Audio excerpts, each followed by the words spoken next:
જાય। તો આજે આપણે સુપર ટેસ્ટી એવું ડુંગળી ભીંડાનું શાક બનાવવાના છીએ।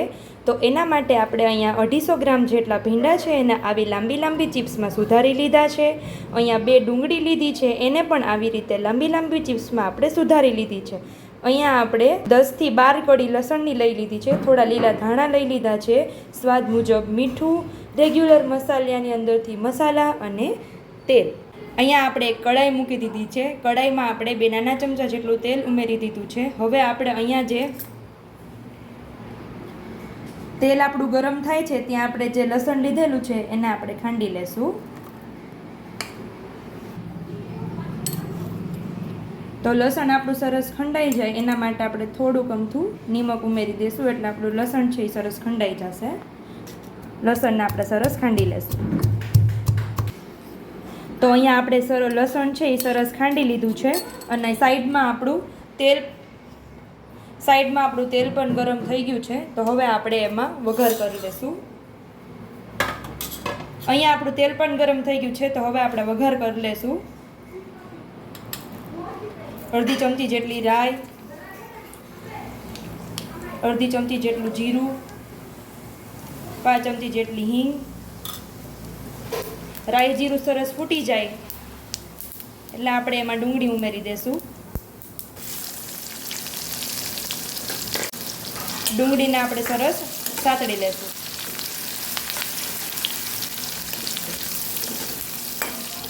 ડુંગળી આપણે ગુલાબી રંગની થાય ત્યાં સુધી આપણે સાતળવાની છે।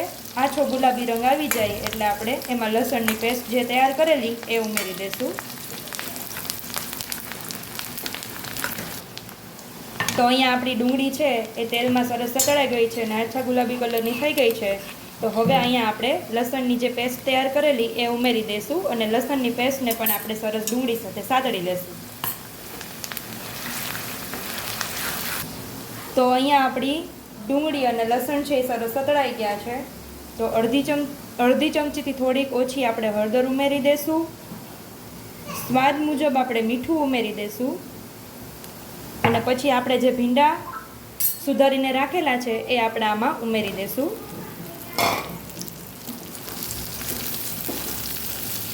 ભીંડાને પણ આપણે સરસ સાતળી લેવાનો છે।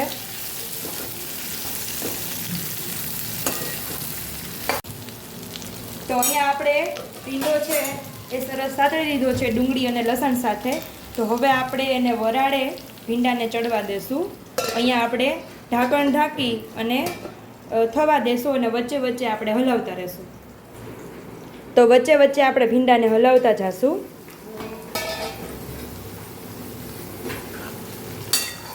એટલે આપણો ભીંડો છે એ નીચે બેસી ન જાય।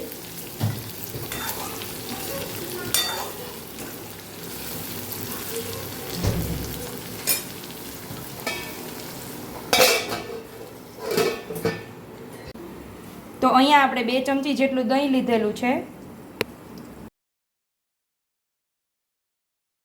1 ચમચી જેટલી આપણે ચટણી ઉમેરેલી છે, 1 ચમચી જેટલું આપણે ધાણા જીરું ઉમેરશું અને આને આપણે દહીં સાથે સરસ મિક્સ કરી લેશું અને દહીંને સરસ આપણે ફેટી લેશું। તો અહીંયા આપણે હવે જોઈ લેશું, અહીંયા આપણા ભીંડા છે એ સરસ ચડી ગયા છે।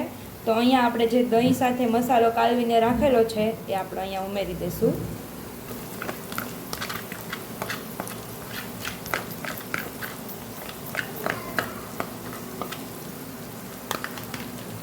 હવે આ મસાલાને આપણે ભીંડા સાથે સરસ મિક્સ કરી લઈશું।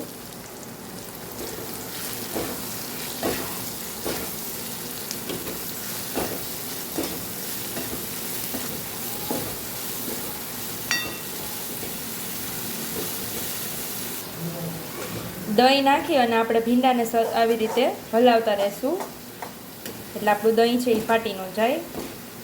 તો અહીંયા આપણો જે મસાલો છે એ સરસ ભીંડા સાથે મિક્સ થઈ ગયો છે અને મસ્ત એવી ગ્રેવી પણ થઈ ગઈ છે। સાઈડમાંથી જો તેલ પણ છૂટું પડી ગયું છે। સાઈડમાંથી તેલ છૂટું પડી જાય એટલે સમજી લેવાનું કે આપણી જે ગ્રેવી છે એ સરસ ચડી ગઈ છે।